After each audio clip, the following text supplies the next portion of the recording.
إذا بدأت يومك بابتسامة فاعلم أنك ستكسر التوقعات. أما إذا اتكأت على رمزية الرقم 10 في بلادك فاعلم بأن الملعب لمن حضر بالروح والعزيمة. وإذا رأيت نيوب الليث بارزة فلا تظنن أن الليث يبتسم.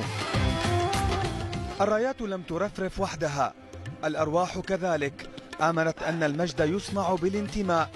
ليوث الأطلس لم يختبئوا وراء أحلامهم، بل أعلنوها صراحة: نريدها بألواننا وتريدنا.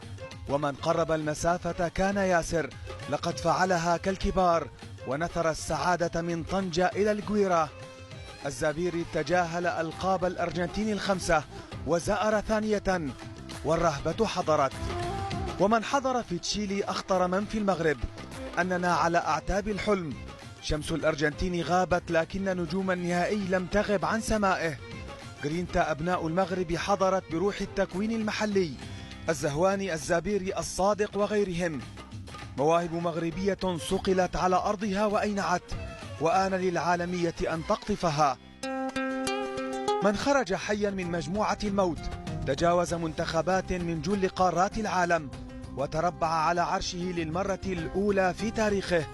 شباب المغرب ساروا على خطى رجالها، من صنعوا المجد في مونديال العرب في قطر وباتوا قدوة لناشئيها. هم الذين إذا رأوا حلما بنوا له مسكنا في القلب لا قبرا في الذاكرة.